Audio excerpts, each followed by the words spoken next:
Muito bem. Então, a gente começa a aula de hoje falando dos aspectos médico-legais da agressão e dos maus tratos na infância. Gente, esse tema é importantíssimo, tá? Porque vocês vão pegar, vocês vão atender esse tipo de caso no pronto atendimento, ou no PSF, ou no consultório, onde quer que seja, e vocês têm que saber fazer diagnóstico, saber como conduzir e o que fazer nesses casos, tá? É muito importante porque a gente protege a criança, tá? Então, vamos começar falando dos aspectos médico-legais, tá?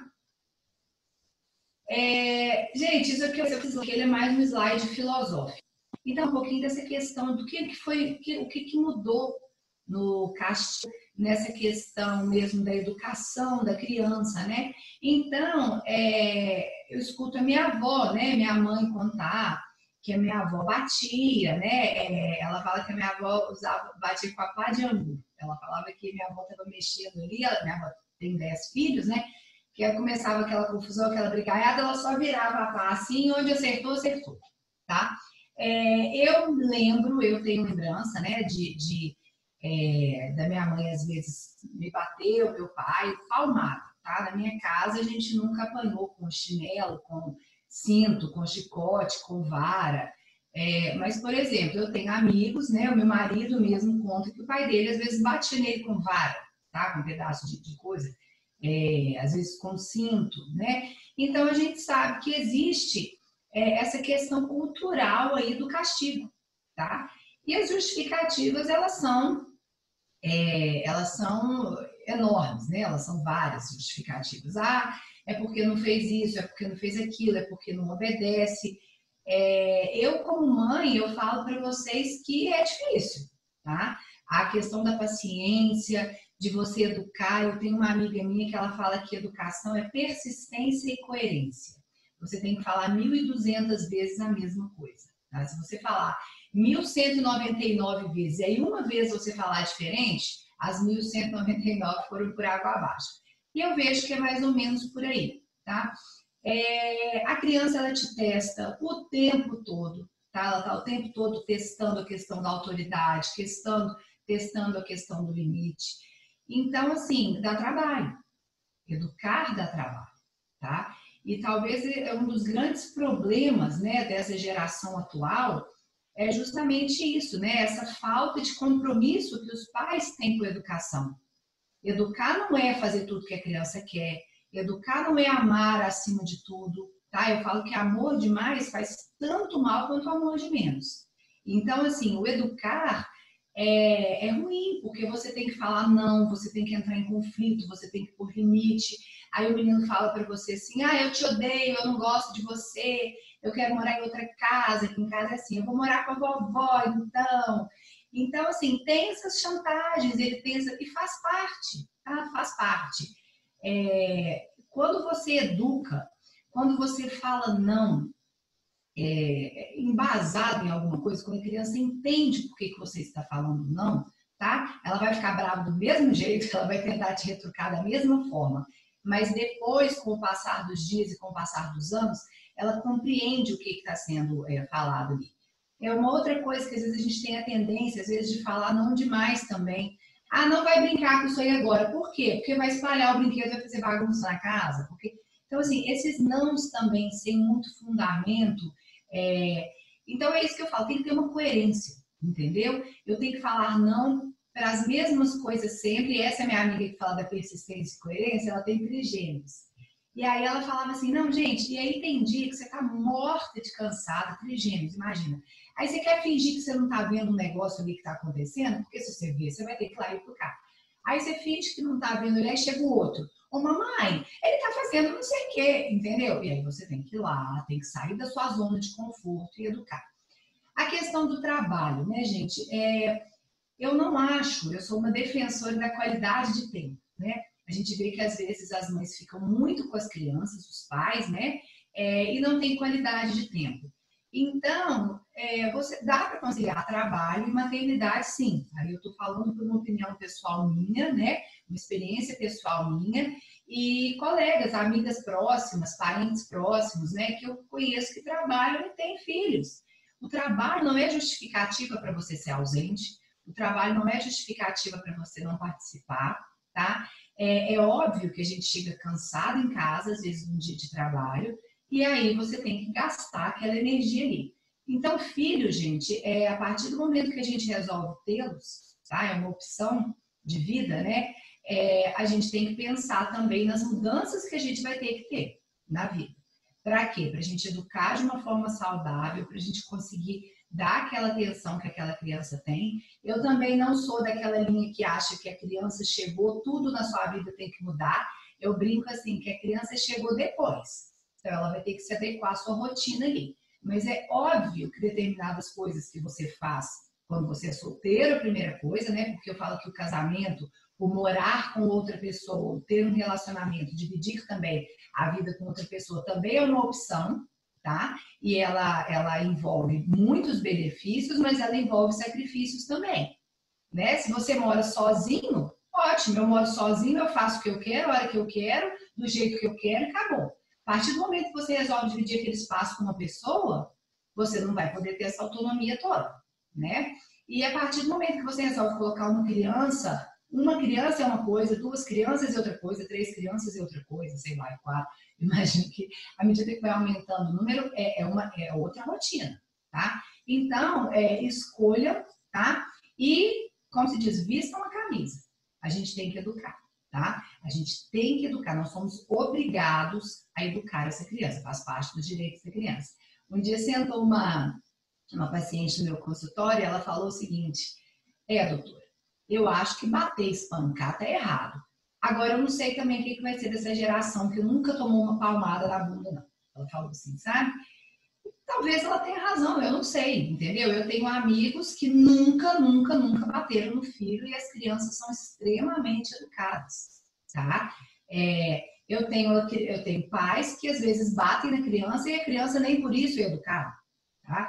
Então, eu acho que não entra aqui, é uma questão, como eu falei para vocês, é uma questão filosófica. O que a gente sabe aqui, como pais, como cuidadores da criança, nós temos obrigação, tá? E uma das obrigações é do cuidado, com alimento, com saúde, com educação, com estudo, tá? O abandono, ele é inadmissível, tá? E não existe justificativa nenhuma para você espancar uma criança. Tá? Nada justifica um espancamento, né, uma agressão às vezes.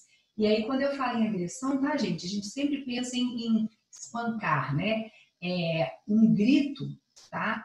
Uma coação, uma palavra mal colocada, ele pode causar tanto mal quanto um tapa e quanto um espancamento. Então, a gente tem que ter essa atenção aí, tá? Então, olha aqui, gente, qual que é a definição, né? É uma injúria mental e física, tá? Então, não é só físico, né? Essas agressões mentais, elas também são importantes. O abuso sexual entra aqui, a negligência, né? Ou os maus tratos mesmo, propriamente, contra o indivíduo com menos de 18 anos, tá? Realizada por aquela pessoa que, teoricamente, teria responsabilidade de cuidar, tá? Então, essa é a definição de maus tratos. Olha aqui, gente, 90% das vítimas de maus tratos apresentam lesões na pele. Então, isso está na nossa cara, tá? O diagnóstico de maus tratos, ele está ali, na hora do exame físico.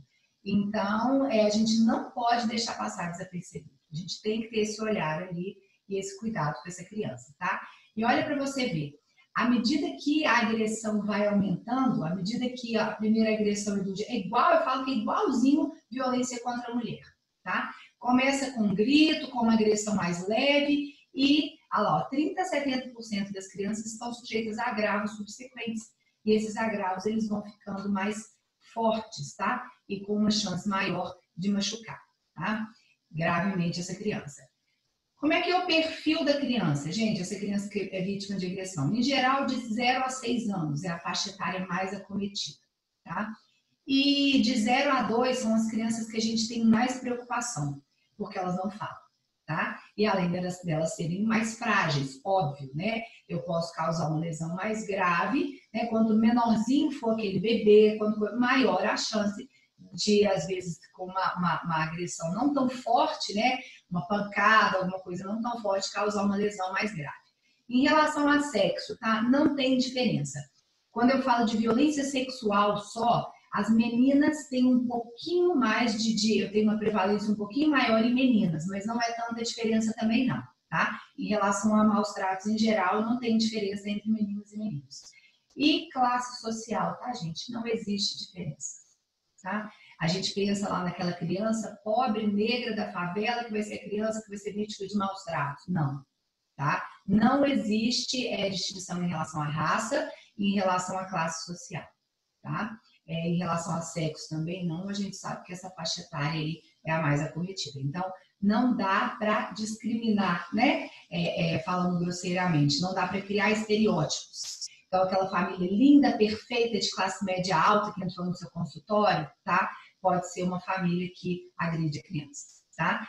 E quem que agride essa criança? Pai e mãe, tá? Ou tio, ou a babá, ou um cuidador próximo. Ai, gente, uma criança de 0 a 6 anos, ela está sempre sob custódia de alguém, vocês concordam? Não é uma criança que anda sozinha na rua, não é uma criança que frequenta locais na rua sozinha.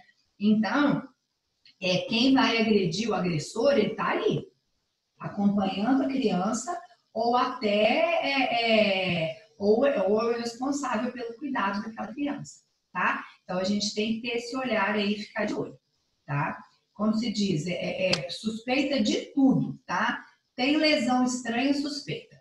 Então, quando eu falo em tipos de agressão, a primeira delas é por omissão, tá? Então, eu abandono, eu deixo de cuidar daquela criança. Então, ela pode ser tanto carência física quanto carência afetiva. E é interessante aqui, porque a criança que ela é vítima de omissão, principalmente de carência física, tá? É uma criança que, em geral, tem um relacionamento excelente com os pais, tá? Então, é aquele menino que não precisa tomar banho, ele não precisa ir para a escola, ele come o que quer, a hora que quer, tá? Ele brinca, fica na rua o dia inteiro, entendeu? Não tá nem aí. Então, é aquela criança ali, que tá solta, como se diz, né? É uma criança que a hora que você tira da guarda dos pais, por exemplo, leva para o abrigo, aí você leva, a criança tem horário para acordar, horário para dormir, ela tem que trocar de roupa de manhã, ela tem que tomar café, ela tem que escovar dente, ela tem que tomar banho, ela tem que almoçar, ela tem que jantar, tá? Então, é uma criança que, em geral, ela dá trabalho, tá? Ela dá trabalho e ela, em geral, ela tem uma boa relação com os pais, tá? Com os cuidadores. Então, é uma criança que talvez seja uma das mais difíceis de ser abordada. Já que tem carência afetiva, ela já não tem essa relação com os pais. Então, é mais fácil, às vezes, você tirar essa criança do âmbito familiar e colocar ela num local mais seguro, tá? As carências por ação. Aí seriam os maus tratos, propriamente ditos, né? As agressões físicas, o abuso sexual e os maus tratos psíquicos, tá? Então, a gente vai falar sobre cada um deles, tá? Então, o que chama atenção na anamnese? Tá? Então, a criança chegou lá. Fala que são explicações estranhas, as histórias são estranhas. Aí cabe um pouquinho até de sexto sentido e de feeling aí, tá? É aquela história que não casa, sabe? Chega lá com aquele menino, aquela lesão incompatível com a história que é contada. Às vezes o pai conta uma coisa, a mãe conta outra, o filho, o menino fala outra. Então é o famoso caso esquisito, sabe? É aquela história estranha. Uma lentidão em buscar auxílio médico, se chama atenção, tá? Ele tá com o braço doendo tem 3 dias. Você chega lá, tem uma fratura. Mas só hoje que a senhora trouxe, só hoje que o senhor trouxe, tá? Nada, gente, em maus tratos é patognomônico. Nada, tá? Tudo que eu falar para vocês aqui hoje de maus tratos pode acontecer em situações normais. Esse é o grande problema. Eu falo que a gente tem que juntar uma série de fatores aí, né? E teve dúvida, a gente vai acompanhar isso, tá? Visitas frequentes aos serviços de urgência. Ou esse menino é muito levado, tá? Ou ele é vítima de maus tratos. Tem criança que é levada, é estabanada, é desastrada, então quebra o braço um monte de vezes, sutura várias vezes, né? Então, é óbvio, mas aquela criança que vira e mexe ali no serviço de urgência, a gente tem que pensar. Fraturas de repetição, tá? E olha aqui, o histórico diferente dos achados físicos, tá? Então, a mãe fala né, que foi uma coisa que gerou aquela lesão, você vê que não é muito compatível ali. Então, a gente suspeita disso quando a gente faz a anamnese, tá? No exame físico, gente, em geral, a criança que ela é vítima de violência, ela é uma criança apática, indiferente, ela tem medo ali, às vezes ela não fica muito à vontade com o agressor, você nota que existe ali uma falta de tranquilidade da criança ali com os pais ou com o cuidador, enfim. Então a gente tem que ter esse olhar aí. E tem algumas características de lesão que chamam a atenção. Olha essa foto aqui, gente. Essa criança tem uma equimose bipalpebral, tá? Ela caiu, será? E bateu os dois olhos? Pode ser, tá? Uma outra coisa que pode acontecer, hematomas, né, na região frontal. Então a criança cai, bate a cabeça, ela faz um hematoma subgaleal grande aqui na região frontal. À medida que os dias vão passando, esse hematoma ele desce, ele pode ir para os dois olhos, tá? Não é fratura de base de crânio, não é espancamento, mas isso vai ter isso no relato. Às vezes a mãe fala, ele caiu, tem 2 dias, estava com um galo aqui, eu me preocupei, porque estava tudo bem, agora eu trouxe aqui, porque olha só, os 2 olhos estão roxos, tá? É compatível com a história, compatível com a evolução do caso, tá? Mas teve lentidão em trazer para o pronto atendimento. Sim, mas vocês concordam comigo que você não vai levar a criança para o pronto atendimento toda vez que ela tiver um galo na cabeça, tá? Então, existe uma compatibilidade aí nessa história, tá? Mas pode ser espancamento, sim, a gente tem que ficar de olho. Tá? Olha aqui, gente, Kemp define pra gente, ele definiu em 1962 o que é a síndrome da criança espancada, tá? Então são, olha só, traumas não acidentais múltiplos, tá? Produzidos por condições externas não explicáveis por agravos de origem anatômica ou patológica, tá? Associados a essa violência perpetrada por cuidadores. Então é aquela criança que tem esses acidentes múltiplos, né? Acidentes, entre aspas, né? Você não explica isso por nenhuma doença, por nenhuma alteração anatômica, por nada de base que essa criança tem. Então, por exemplo, uma criança com púrpura, né, trombocitopênica, ela vai chegar no pronto atendimento com diversas equimoses, com cronologias variadas. Isso é explicável pela doença de base que ela tem, ok? Tá? Agora, caso contrário, não. Por que essa criança tem várias equimoses em estágios variáveis, tá? Então, a gente tem que ficar de olho nessa criança espancada aí, tá? Então, é aquela criança que chega com várias equimoses, principalmente em locais atípicos, tá? Então, eu costumo brincar o seguinte, aonde você acha roxo em criança? Na canela, né? Na famosa canela, na região anterior da perna. Gente, pode ter 50 ali. Criança cai e bate, não é isso? Eles são estabanados, eles batem, tá? Cotovelo, região aqui medial e posterior de antebraço, ele cai e apoia os braços, né? O joelho, tá? Agora, você pega uma criança com equimose em região medial de braço, tá? Região medial de coxa, tá? Dorso, tem alguma coisa estranha aí, tá? Não são locais comuns de queda e de impacto, tá? Quando eu olho avario essas equimoses, gente, quando eu acho uma equimose figurada, fica fácil, tá? Então, às vezes eu acho, eu falei para vocês uma vez que eu peguei uma equimose com a marca Havaianas, tá? Aquela equimose foi uma chinelada, ponto final, tá? Às vezes, o que a gente acha? Essas equimoses digitiformes que a gente fala. Então, olha o rosto dessa criança aqui, né? Uma equimose com a marca mesmo dos dedos, eu não tenho dúvida que isso foi untado, tá? O sapato, a fivela de cinto, às vezes os bastões, tá vendo? Então, a Vivi, se ela entra aqui de novo, ela volta aqui nessa aula, né?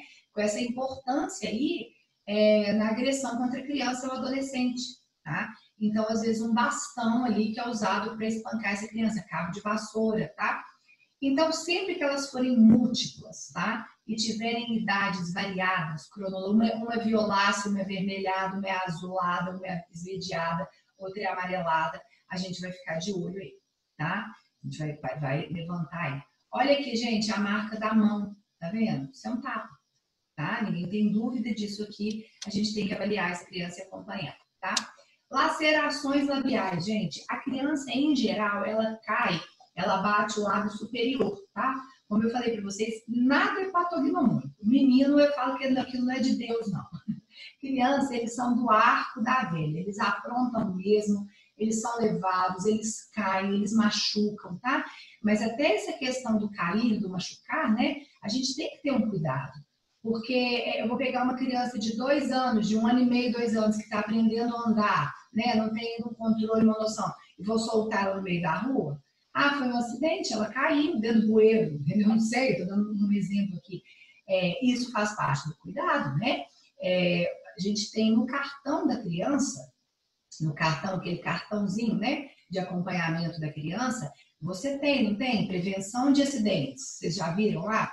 Mostrando quais são os cuidados que você tem que ter em cada faixa etária, para você evitar acidentes domésticos, né? Acidentes que são coisas que acontecem mesmo, queda de altura, queda de janela, queimaduras, tá? Então tem toda uma série de cuidados que você tem que ter com a criança ali.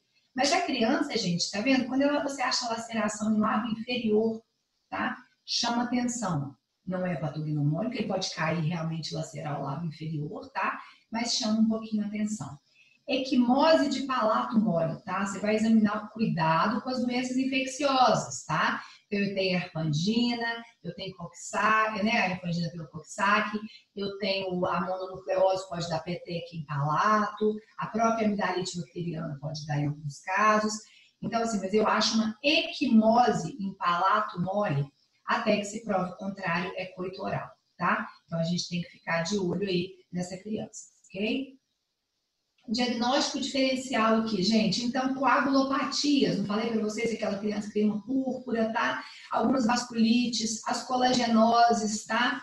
O eritema multiforme, o eritema marginato. Eu vou mandar um artigo para vocês que é super legal. É exatamente isso. É o diagnóstico diferencial das doenças de pele e maus tratos, tá? Eu vou mandar esse artigo para vocês. É um artigo bem interessante que fala justamente isso, tá? Então, mas é diferente, tá? Olha, se eu tenho uma criança, uma vez eu avaliei uma criança que é suspeita, a mãe chegou em casa, pegou essa criança de 1 ano e pouquinho para babá, pegou e a babá saiu e foi embora. A hora que ela foi dar banho, ela achou diversas equimoses na menina que não tinha na véspera. Levou com suspeita que ela teria sido agredida pela babá. Gente, eu confesso para vocês que eram tantas equimoses que até eu falei, não é possível, isso é doença de base, deve ter uma doença de base. Eu peço uma avaliação, peço um coagulograma dessa criança, peço um hemograma. Pedi, não tinha nada, realmente foi espancamento. Mas vamos supor que eu ache aí, né, alguma coisa que justifique uma doença de base. Ok, tá? Então a gente tem que ter cuidado. Agora, o eritema marginato, o eritema multiforme, como o próprio nome diz, eles são eritemas, então eles são bem diferentes em relação às equimoses, tá? Queimaduras, gente, tem gente que apaga cigarro em criança, tá? Então usa o cigarro mesmo para torturar a criança ali, para agredir a criança. Eu sempre conto esse caso nessa aula. Eu era acadêmica ainda, estava lá no João 23, e entraram 3 crianças, os 3, tipo assim, 6, 4 e 2, tá? Só com um shortinho, aquele menino estava encardido de terra vermelha, sabe? Aquele sujo de terra vermelha nos braços, nas pernas. E cada um tinha mais de 30 queimaduras de cigarro no corpo, tá?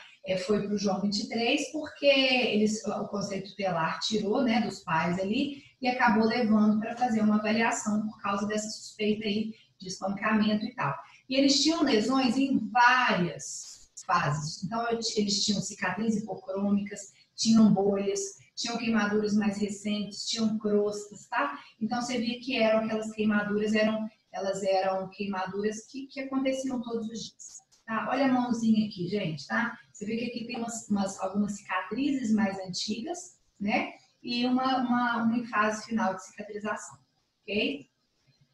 Olha aqui, outra queimadura de cigarro, tá? Mesma coisa, né? Cronologias diferentes, parece, tá? Então, isso tudo aqui, gente, é maus tratos, tá? Você acha uma lesão redondinha dessa, né? Não tem muita...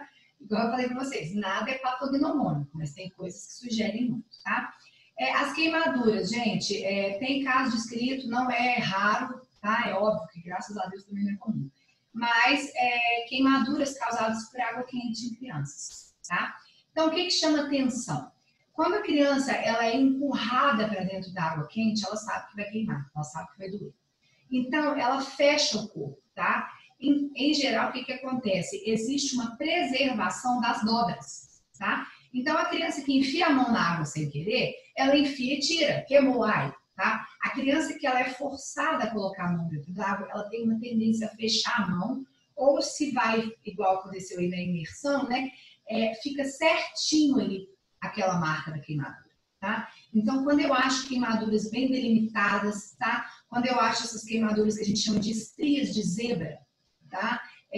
Isso chama atenção pra gente, isso levanta suspeita de queimadura intencional, ok? Diagnóstico diferencial, tá? Olha aqui, gente. Mas vocês veem que é diferente, tá vendo? Mas teve dúvida? Observa, tá? O impetigo bolhoso, a erisipela, tá? Steven Johnson. Então, são doenças dermatológicas, tá? Que podem causar bolhas no corpo todo. Isso não necessariamente é queimadura, tá? Não é queimadura de cigarro, não é queimadura de nada. Então, a gente tem que ficar atento aí. Mas, em geral, nessas doenças, o paciente tem outros quadros associados, tá? Gente, teve dúvida? Acompanhe essa criança, tá? Aciona o conselho tutelar, vão acompanhar de perto, não tem problema nenhum, tá? Gente, mordeduras humanas. Então, a gente fala o seguinte, a gente mede, né, a distância entre os dois caninos, tá? Então, os caninos, normalmente, eles estão... são locais onde você tem a impressão dentária ali mais profunda, tá? Comparada às outras. Se tiver mais de 3 centímetros é adulto, não é criança que está mordendo, tá? Aí é na escolinha que ele está sendo mordido. Vamos medir, né? E vamos observar isso aí. Então, olha essa criança aqui, ela tem várias lesões sugestivas de mordedura, tá? Área de alopécia também tem diagnóstico diferencial, tá? Mas arrastar a criança pelo cabelo, tá? Pode causar mesmo arrancamento de vários pontos ali, tá? Então, você não tem tufos, né? Você não arranca um tufo inteiro. Isso, às vezes, chama atenção no diagnóstico diferencial. O cabelo da criança, ele vai raleando, porque na hora que você puxa ali, você acaba arrancando aqueles fios mais fracos. Puxa de novo, e assim vai, tá? Então, as áreas de alopécia, elas chamam atenção também, tá bom? O que a gente vai fazer diagnóstico diferencial? Tinea capitis, tá? A alopecia areata, mas são áreas, entendeu? Então chama atenção. A tricotilomania, que é a mania de arrancar o cabelo, tá? Comendo esse cabelo ou não, é uma doença psiquiátrica, tá? Que pode acometer e ele às vezes dá dúvida no diagnóstico, porque como a criança vai arrancando o próprio cabelo, o adolescente ali, às vezes dá essa mesma impressão. Mas você avalia a criança, você pode achar, por exemplo, dentro do estômago, um bolo de cabelo, que essa criança adolescente às vezes come aquele cabelo que arranca, tá? A alopécia de tração é quando prende o cabelo, é comum principalmente em criança que tem o cabelo negroide, que vai fazendo aquelas trancinhas, vai prendendo e vai subindo aqui, ó, tá? Vai tendo né? Você vai de tanto pressionar o cabelo, você vai perdendo o cabelo nessas regiões. Mas, em geral, está associado a esse penteado, tá? Que a criança usa. Então, dá para fazer diagnóstico diferencial, tá? Mas, como eu falei, nada é patognomônico. Pensem sempre em doença de base antes de falar que é maus tratos. Mas nem por isso vocês vão deixar de acompanhar a criança, tá? Pensa em causa orgânica, né? Pensa em doença, mas não deixe de monitorar essa criança, tá? As escoriações ungueais, tá? Então, aquelas escoriações que a gente fala em meia-lua, né? Semilunares, elas são bem típicas de agressão. Então, às vezes, várias escoriações paralelas. Outro dia eu fui examinar uma mãe lá na polícia, né? Ela foi, eu acho que a suspeita era agressão, não lembro direito. E ela foi com a filha. E me chamou a atenção que a menina tinha várias escoriações ungueais aqui na região do pescoço. E ela falou que ela tem um irmão gêmeo, essa menininha, e que um bate no outro. Ok, pode ser, tá? Mas eu acionei imediatamente o delegado da infância, acionei o conselho tutelar e pedi que essa criança fosse acompanhada de perto, tá? Olha, gente, eu posso afirmar que o meu irmãozinho? Não. Eu posso afirmar que a mãe? Não. Então vamos vigiar, não custa, tá? Eu sempre conto a história de uma amiga minha, eu falo que eu sempre conto a história dela nessa aula. O marido dela tinha mania de deitado na cama, puxar a filhinha deles pelo braço e jogar em cima da cama, sabe? Brincando. Eu falo que é brincadeira de XY, né? XY é um pouquinho mais bruto que XX, né? Para brincar. Mas, enfim, ele tinha mania de puxá-la pelo braço e jogar na cama e a menina adorava aquilo. Um belo dia, ele deu um puxão e luxou o cotovelo da menina, né? Ela estava, sei lá, cresceu, engordou, ganhou peso, já não conseguia mais fazer. Luxou o cotovelo e eles tiveram que ir para o hospital. Chegou no hospital, primeiro contaram a história, explicaram que tinha sido daquele jeito, tá? Mas é uma luxação por tração, tá? Maus tratos. Chamaram o conselho tutelar, ela ficou alguns meses recebendo a visita do conselho tutelar na casa dela. Ué, ok, gente. Ela falou, vou fazer o quê? Vou ficar quieta e pedir desculpa, ué. Né? É por aí. Então, a gente não tem que tomar isso como uma ofensa, como uma agressão, como nada disso. Tá tudo certo, eu estou cuidando bem da minha filha e tal. Com certeza, você é muito bem-vindo à minha casa. Venha e veja que realmente foi um acidente. Gente, você preserva a criança, você preserva a família, tá? Então, ela não perdeu guarda, nada disso e tal, mas ela recebeu umas 2 ou 3 visitas do Conselho Tutelar lá, tá? E é óbvio que essa criança, né, gente, ela conta pra gente o que está acontecendo. Mesmo que seja pequenininho, mesmo que não saiba falar, determinados jogos, determinados desenhos, tá? Então, a gente tem a equipe de psicologia lá da delegacia, né? Que elas abordam tanto as mulheres vítimas de violência, as crianças, qualquer pessoa, na verdade, vítima de violência. Mas elas têm um papel fundamental com as crianças, porque elas conseguem tirar ali do depoimento delas coisas que são muito ricas, tá? E ajudam muito a investigação, tá? Gente, deformidades na orelha, tá? Então, ficar torcendo a orelha da criança, você pode causar fraturas, tá? De cartilagem, hematomas e até uma avulsão mesmo, tá? Então, lesão de orelha chama atenção. Aquele menino que chega lá com a orelha igual de jiu-jitsu, lá de lutador de jiu-jitsu, toda deformada, uai. Ou ele tem uma doença de base aí, ou alguém está torcendo a orelha dessa criança, tá? Então, a gente tem que ficar de olho. Quando eu falo aqui, eu vou falar um pouquinho das lesões mais graves, né? Então, agora, até então, eu estava falando para vocês das lesões superficiais, ok? E eu posso ter agressões tão fortes que eu chego mesmo a ter fratura. Fratura, hemotórax, hemoperitônio, traumatismo craniano, ok? Então, gente, dependendo do grau de agressão, eu posso ter várias fraturas. As fraturas diafisárias aqui, que a gente chama de síndrome de Silverman, tá? Às vezes são fraturas por torção, tá? Então, torce aquele braço ali, então você tem uma fratura que ela é normalmente longitudinal e ela vai, como é que fala? E ela vai no osso todo. Ah, pode ter sido por outra coisa? Pode. Aqui, os arrancamentos epifisários, tá? Igual eu falei para vocês, não foi o caso dessa minha amiga, né? Mas se você puxar, você pode arrancar a epífice da criança ali, tá? Então, olha só, fratura em galho verde, arrancamento, tá vendo? Ó, fratura por compressão ou fratura por arrancamento, por tração, tá? Essas fraturas em galho verde que a gente torce ali, tá? Então, são fraturas que chamam atenção em relação a maus tratos, tá? Olha só, gente, essa fratura aqui, isso é patognomônico de agressão? Não, tá? Mas chama atenção. A gente tem que ficar de olho aí. Principalmente naquela criança que chega com várias fraturas. Eu tenho fratura já calo ósseo lá consolidado errado, eu tenho fratura em fase final de consolidação, eu tenho fratura recente, tem que ficar de olho, tá? As lesões cerebrais. Nós tivemos um caso aqui em Divinópolis, de shaking baby, sabe? De síndrome do bebê chacoalhado. Esse caso foi interessante, né? Interessante entre aspas, né? Porque era uma menina, foi a óbito aos 6 meses de vida, e ela chegou no pronto atendimento com uma rigidez de nuca, já indo a óbito e tal, e o diagnóstico inicial foi meningite, alguma coisa que foi colhido, exame, né, para tentar fazer a investigação desse óbito, tá? Teoricamente teria sido de morte natural. E esse cadáver foi liberado para o velório, para o sepultamento.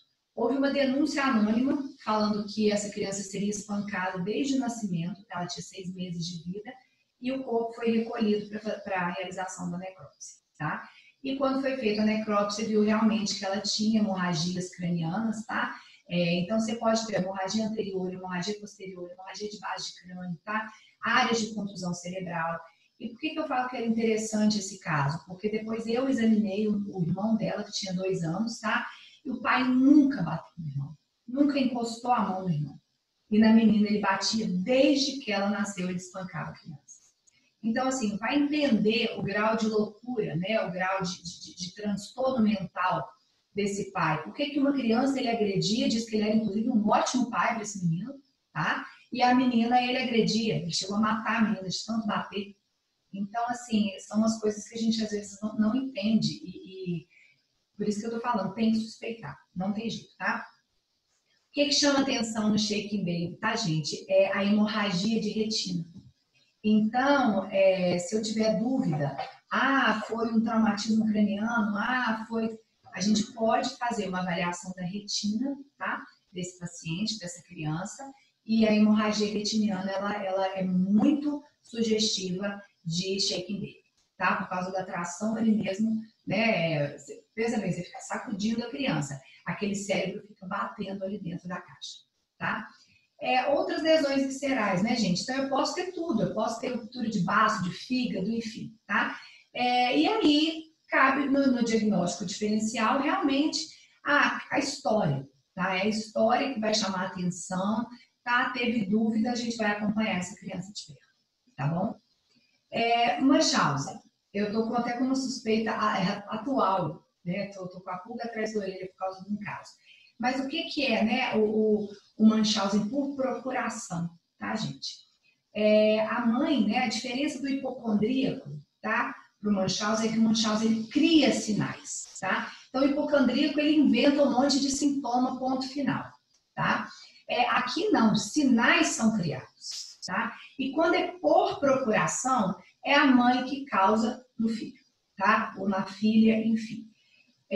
A gente de vez em quando aparece, tá? É uma doença psiquiátrica da mãe, tá? Por que eu tô falando mãe? Pode ser pai também? Pode, mas em geral quem tá cuidando ali daquela criança é a mãe, né? A gente sabe que são poucos os casos do pai que tem a guarda plena do filho, que trata, então por isso que a gente fala da mãe normalmente, e os casos descritos em geral são em mulheres, tá?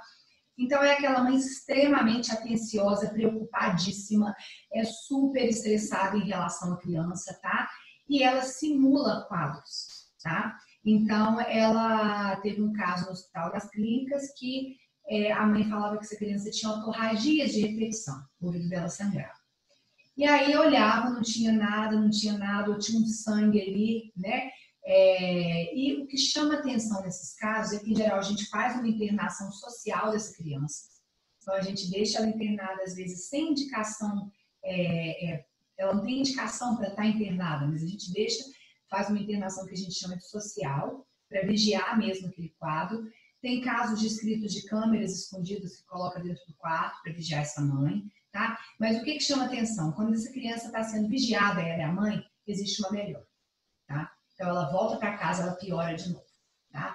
E o quadro clínico, normalmente, ele é atípico. Esse quadro que eu estou contando para vocês foi um negócio tão maluco, eu particularmente tenho um pouco de medo, porque a gente tem que saber conduzir o caso. Senão, primeiro, a mãe some, tá? Some com aquela criança a hora que vê que você está suspeitando, ou então ela cria um sinal mais forte ainda. Então, nesse caso, a hora que já tinha 10 dias que essa criança estava bem no hospital, né? Não tinha mais otorragia, nada disso. E daí o médico falou assim, sabe? O otorrino que acompanhava o caso. Ele só vai para casa o dia que esse ouvido dele sangrar. Agora nós vamos segurar aqui, porque a gente tem que descobrir por que esse ouvido está sangrando. Eles examinaram a criança de manhã. Quando foi de tarde, escutou um barulho no quarto, a criança começou a chorar desesperadamente e tal, e tal, e tal. Examinaram otorragia, uma perfuração de tímpano. Ela usou o cabo do pente de cabelo para furar o tímpano da criança, tá? Então, assim, é muito louco, tá? É muito louco. É uma doença psiquiátrica, a mãe ela tem que receber tratamento, tá? Mas nem por isso deixa de ser maus tratos com a criança, tá? Essa mãe não vai presa, não vai perder a guarda da criança, mas com certeza ela vai ter que ficar sob supervisão e não vai poder ficar sozinha com aquela criança, ok? Tá? O abuso sexual, gente. Então, o abuso sexual, ele é aquela criança, né? Eu conversei com vocês, expliquei, né, na aula de abuso sexual, as características e tal. Então, na verdade, é isso, né? Eu tenho uma conjunção carnal ou ato libidinoso contra uma criança, tá? E é o que a gente enquadra em pedofilia, né? Um transtorno mesmo que acontece, mental mesmo, tá? Só que nem por isso esses adultos eles estão isentos de responder criminalmente por isso. Eu sempre conto esse caso também, que para mim é um caso a gente vai vivendo e vai descobrindo quantos preconceitos a gente ainda tem, né? Por mais que a gente lute contra eles, a gente tem preconceitos e ideias e imagens e coisas pré-concebidas, né? Eu fui avaliar, fazer um exame físico, né, de lesão corporal, de 2 pedófilos que foram presos, tá? E fui examinar o primeiro, eram 2 irmãos, e me chamou a atenção porque o primeiro, eu falo que era aquele estigma, né? Barbudo, umas roupas mais diferentes, às vezes tinha umas tatuagens, um cara esquisitão, sabe, e tal. Aí você bate o olho e fala assim, pedófilo, né? Normal, né? Dentro da nossa cabeça, do preconceito que a gente tem às vezes, né? E aí, quando eu fui examinar o irmão, aí eu me dei conta, né? Era uma pessoa normal, né? Vamos falar normal assim, né? Como nós, como qualquer pessoa, um cara casado, que tinha uma filha de 10 anos, entendeu? Vida social normal, trabalho normal, tudo normal, tá? Aí você fala assim, gente, olha o preconceito. Quer dizer, aquele outro cara não me incomodou, não me chamou a atenção, não fiquei surpresa. Né? É um cara esquisitão. Agora, o outro cara, que é um cara totalmente normal, entre aspas, né? Vida social, trabalho, né? Vida amorosa, tudo normal, né? Dentro dos padrões, eu brinco aqui em casa com meus meninos, eu falo que é dentro dos padrões da sociedade. Mamãe, por que isso é assim? Porque os padrões da sociedade falam que é assim, mas se você quiser fazer diferente, faça. Entendeu? Mas toda vez que você fizer uma coisa que está fora dos padrões da sociedade, isso vai chamar atenção. Se você não se incomodar com essa chamada de atenção, ótimo. Mas também você não tem direito de agir fora dos padrões e querer também que ninguém, né, ninguém ache aquilo estranho ou fique surpreso ou chame atenção. Então já é outra questão filosófica aí. Mas me chamou a atenção isso, né? Porque a gente tem realmente esses preconceitos, esses conceitos estabelecidos dentro da cabeça da gente e cuidado com isso, tá? Porque às vezes você deixa de suspeitar ali de uma pessoa que é danosa para aquela criança, aquele pai, aquela mãe, aquele cuidador, tá? Então a gente tem que tomar muito cuidado, tá? Então, gente, as meninas, vocês já pararam para pensar, né? Por que vocês fazem o exame da região genital toda vez que essa criança é submetida à puericultura, tá? E vocês anotam no prontuário, né? Himen íntegro, perfurado, sem lesões, tarará. Por quê, gente? Porque se eu achar alguma coisa ali na próxima puericultura, vai me chamar a atenção. Nós tivemos um caso de uma menina que estava com gonorreia, tá? Himen íntegro, tudo bonitinho e tal, mas estava infectado, tá? Até que se prova o contrário, ela já era mais velha, então foi descartado disseminação no canal de parto, até que se prove o contrário, sim, uma lesão, tá? É uma vítima de agressão sexual. Condiloma, tá? Lesões por HPV, perianais, tá? Na região vulvar, a gente tem que tomar cuidado, ok? Essa criança, tá vendo? Uma equimose aqui na região, né? Próxima ali ao introito vaginal. Pode ser uma queda em cavaleira? Pode. A menina estava brincando, foi pular um muro, foi pular uma cerca, caiu, bateu ali no meio, né? Ou então escorregou no banheiro, alguma coisa assim. Gente, mas a mãe vai te contar isso, tá? O pai vai te contar isso. Se achou isso aqui, você questiona, começa aquela confusão ali, fica atento, tá? Pode ter alguma coisa errada aí, a gente tem que levantar a suspeita. Olha aqui, gente, equimose bilateral, tá vendo? Bem nessa região, tá? Cuidado com diagnósticos diferenciais, assaduras, né? Mais assadura, dermatite de fralda, essas coisas. Mas o que eu costumo falar assim? Fala assim, é protocolo. Toda vez que eu acho esse tipo de lesão, tem que acompanhar a criança. Nossa, se eu não acompanhar, eu posso até perder meu emprego.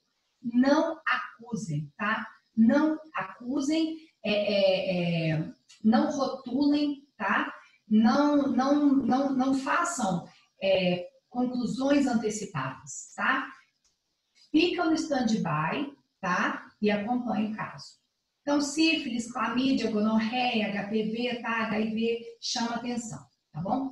Olha aqui, gente, o que é isso? Por que esse menino tá com essa equimose aqui no pênis, tá?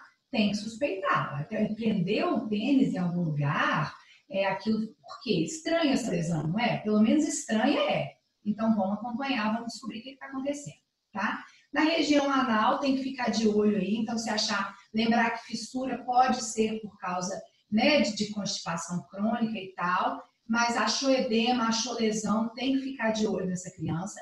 Se for necessário, cole suave, tá? Perianal, suave vaginal, se achar alguma secreção sugestiva, tá? Colhe, porque se a gente achar esperma, achar material ali, a gente consegue fechar diagnóstico, tá? Então, eu posso encontrar isso, desde um simples edema até uma laceração, até lesões mais graves, tá? Olha aqui, gente, uma fissura anal, tá vendo? Eu tenho uma fissura importante aqui nessa região, tá? Não é às 6 horas, que aquela fissura, às vezes, da criança que tem constipação crônica pode sugerir, né? Ela é mais comum às 6 horas. Não é patognomônico, tá? Mas se aquela criança não tem nenhuma queixa de constipação intestinal, nada, nunca teve no prontuário dela, nenhuma queixa dessa, você pega lá o prontuário dela no PSF, ou ela é seu paciente do consultório, nunca houve, de repente você acha uma alteração dessa, né? Tem que ficar de olho, tá bom? Dermatite de fralda, candidíase, tá, gente? Cuidado. Vira e mexe, eu pego isso lá na delegacia, né? Pais separados, a criança passa o final de semana com um dos dois, aí a hora que volta para casa, chegou com a pererequinha toda vermelha. Você vai olhar lá e assadura, gente, né? Por favor também, né? A gente vê que existe todo um problema social por trás, às vezes, dessas acusações também, que nem por isso tem que ser, né, subvalorizado, e a gente tem que trabalhar isso também.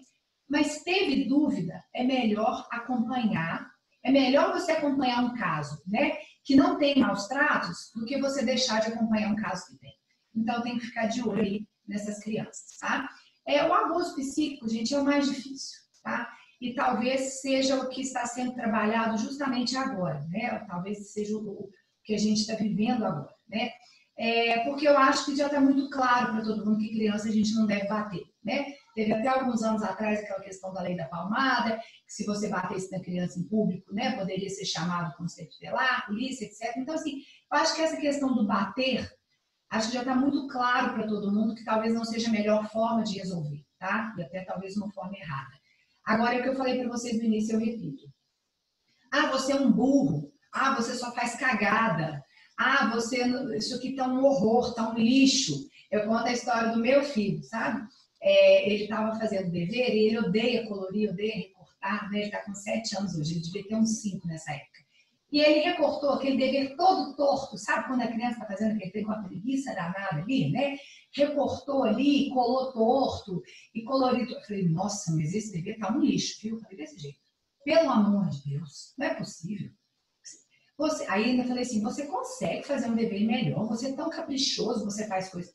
Ele parou, olhou bem para mim e falou assim, mamãe, eu aqui, muito engraçado, sabe? Eu aqui dando todo o meu potencial, você chamando meu dever de lixo, sabe? Então, assim, a gente às vezes não tem noção, mas eu também não saí mal, não. Eu falei, não, senhor, se eu soubesse que você estivesse dando o seu potencial, eu jamais chamaria o seu dever de lixo.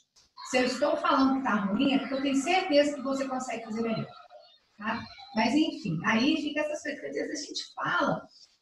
Você fala ali num momento e você não tem noção do que isso pode causar na criança. Então, eu acho que a gente tem que ser firme, sim. A gente tem que falar com a criança. Eu acho que assim, quanto mais verdadeiro... não vai lá não, que você vai morrer. Gente, ele vai morrer se ele for ali? Não vai. Agora, se você pular a janela, você vai morrer. Realmente, ele vai morrer. Então, olha, filho, por que você não pode ficar pendurado na janela? Porque se você cair lá embaixo, você morre, tá? Não tem jeito. Não vai ele não, que o bicho vai te pegar, né? A gente fala assim, o bicho fala, não, meu filho, não vai. Se você for ali, eu vou chamar o fulano. A gente vê muito essa questão de você passar a autoridade para outro, né? Você quer me irritar, entrar no meu consultório e virar para o menino, a mãe fala assim para o menino, aqui não comporta, isso não vai te dar injeção, tá? Gente, comporta, porque eu sou a sua mãe e aqui é um lugar de comportar, tá? Então, assim, cuidado com essas ameaças. Aí um dia a criança comporta bonitinha, ela chega no posto e tem que tomar a vacina. Mas eu comportei, por que eu tô tomando esse castigo que é a vacina, a injeção? Injeção não é um castigo, gente. Injeção offline, injeção dói mesmo, é ruim, é péssimo, tá? É horrível.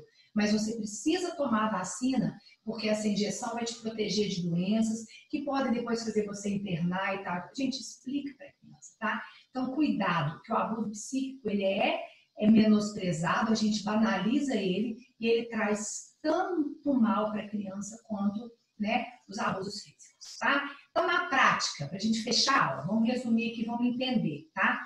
Então, na prática, cheguei lá, achei uma criança, estou com suspeita lá de maus tratos. Integridade física é sempre a prioridade, tá? Então, vocês vão fazer o que for necessário para garantir a integridade física daquela criança. Faz uma anamnese e um exame físico bem feito, tá? Comunica a polícia militar imediatamente e às vezes o conselho tutelar, tá? É agravo de notificação compulsória, então tem que notificar. Ah, mas e se eu não tiver certeza? Você notifica meningite, dengue hemorrágica só quando você tem certeza? Não, você notifica caso suspeito ou confirmado.